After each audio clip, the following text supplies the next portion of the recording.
पीछे, हर एक भाव के पीछे जितने भी कथा के प्रसंग आप श्रवण कर रहे हैं, शिव महापुराण और हमारे अन्य पुराण और शास्त्र भी, हमारे ऋषि मनीषी, ऋषि वेदव्यास जी, सनकादिक ऋषि, नारद जी, साक्षात भगवान शिव शंकर, जब आप देवों की लीलाएं और देवों की कथाओं को सुनते हैं, ऋषियों की लीलाएं और ऋषियों की कथाओं को सुनते हैं, तो आपके जीवन में सहज भक्ति की प्रेरणा आती है।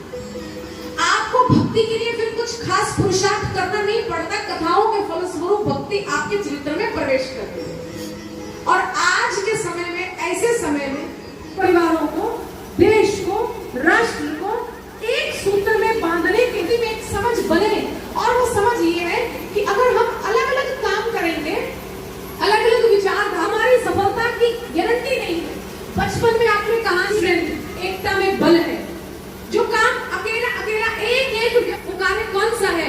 आपसी शांति का। वो कार्य कौन सा है? परिवारों की एकता का। अगर सब मिलजुल कर एक लक्ष्य को साध कर कर्म करेंगे तो मुझे लगता है हमारा समाज सुंदर हो जाएगा। हमें मिलकर आपस में एकजुट होकर अपनी वास्तविक शांति को बनाकर रखेंगे तो कोई बाहरी ताकत हमारी शांति को भंग कर प्रसाद से सहज ही आपके हृदय में प्रकट होगी। भक्ति के लिए कुछ अलग से पुरुषार्थ करना नहीं पड़ता, वो कथा के प्रसाद के रूप में आपके जीवन में उतरती है। इंसान कहता कुछ, करता कुछ, सोचता कुछ, दिखाता कुछ, जहाँ इतनी विपरीत परिस्थितियों में भी मनुष्य के आचरण कलंकित कलुषित होते हुए दिखाई देते हैं। सब तरफ अभी पिछले दिनों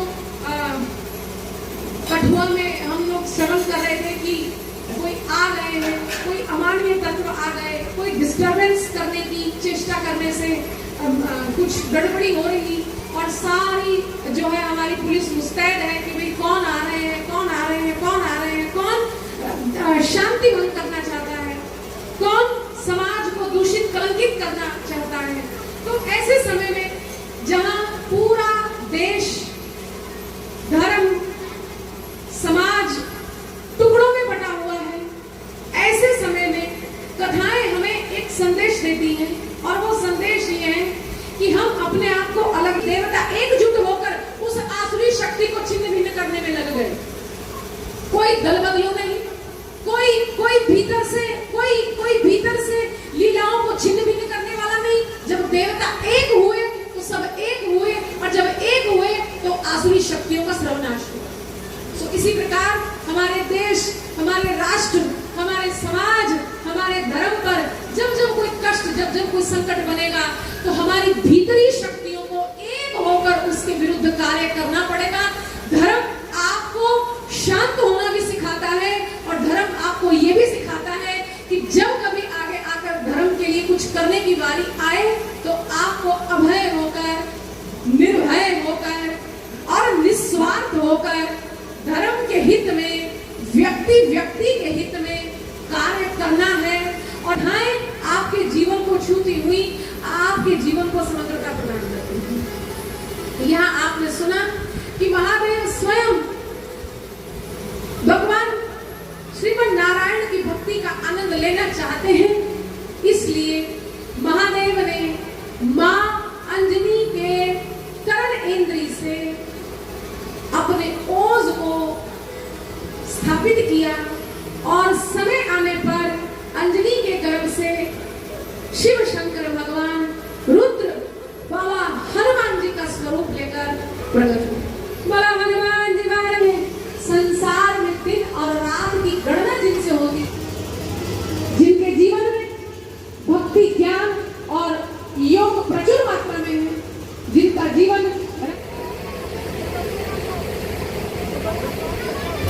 आज जो शिव पुराण कथा इस सावन माह के पर्व पर शिवानगर में चल रही है, जो हमारी मंदिर कमेटी है उसके द्वारा आयोजित और शिवानगर के सब निवासियों की तरफ से करवाया जा रहा है। आज उसका 6वां दिन है, और बड़ी ही सुंदर कथाएं जो सुश्री 108 गायत्री देवी जी महाराज है उनके मुख से हमने सुनने के मिल रही हैं।